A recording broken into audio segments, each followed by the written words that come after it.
Hello दोस्तों, नमस्कार।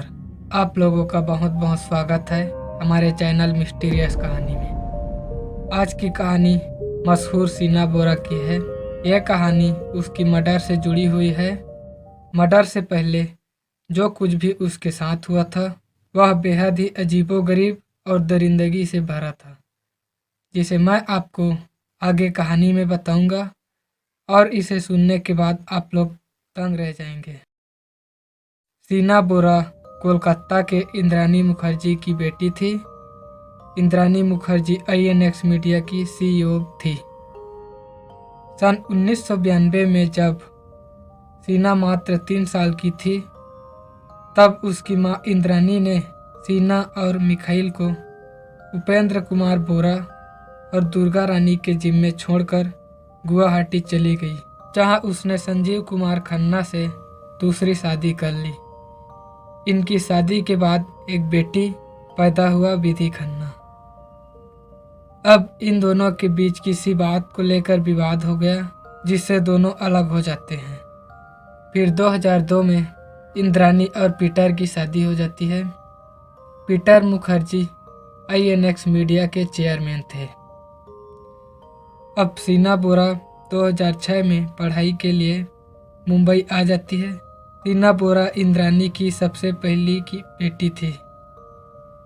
इंद्रानी सभी के सामने सीना को अपनी छोटे बहन बताती है और इस बात को छिपा देती है कि सीना और मिखाइल उसके बच्चे हैं। फिर पीटर मुखर्जी सीना को विश्वविद्यालय में जाने के लिए मदद करता है, जहां वो 2006 से 2009 तक पढ़ती है। पढ़ाई पूरी हो जाने के बाद सीना मुंबई मेट्रो में सहायक प्रबंधक की नौकरी करती है। मुंबई में रहने के दौरान उसकी मुलाकात राहुल से होती है। नोट: राहुल मुखर्जी पीटर मुखर्जी का बेटा है और पीटर मुखर्जी से ही सीना की मां की तीसरी शादी हुई है। अब इसके बाद सीना और राहुल मुखर्जी दोनों एक साथ रहते थे।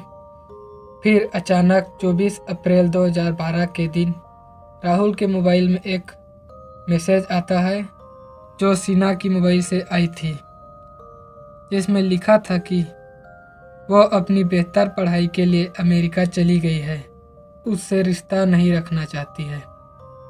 इस दिन के बाद सीना दोबारा कभी दिखाई नहीं देती है। अब दिन बीतने के बाद सीना की कोई फ़ोन कॉल नहीं आती और न ही उसका कोई पता चलता है, जिसके कारण राहुल हैरान हो जाता है और वह उसकी लापता दर्ज कराने थाना पहुंचता है, लेकिन वहां उसकी लापता दर्ज नहीं होता है। फिर वो इंद्रानी से सीना के बारे में पूछता है, तो वह बताती है कि सीना अमेरिका चली गई है और अब तुमसे रिश्ता नहीं रखना चाहती है। अब इसके बाद राहुल और मिखाइल बोरा सीना का भाई था। वो दोनों फिर से पुलिस थाना जाते हैं और पुलिस को इंद्रानी के घर ले जाते हैं, लेकिन इंद्रानी घर में नहीं होती है। इंद्रानी घर आने के बाद पुलिस थाना जाती है, जहां कहती है कि राहुल सीना को परेशान करता था, जिस कारण वो इसे बिना बताए अमेरिका चली गई है। अब पुलिस के हाथों कोई सबूत नहीं लगता। फिर पुलिस गुप्त तरीके से इस मामले की छानबीन करता है। अब तक सीना की लापता को 3 साल बीत चुके थे और यहीं से एक नई कहानी का जन्म होता है, जो बेहद ही दरिंदगी से भरा था। अब पुलिस को सीना की 3 साल पुराना फ़ोन मिलता है। इस फ़ोन में 3 साल पहले की आखिरी कॉल इंद्रानी की होती है। अब पुलिस को शक होता है और पुलिस इंद्रानी के ड्राइवर श्याम मनोहर को आर्म्स एक्ट के तहत गिरफ्तार कर लेता है। अब लंबे समय के पूछताछ के बाद श्याम मनोहर ने सारी कहानी उगल दी।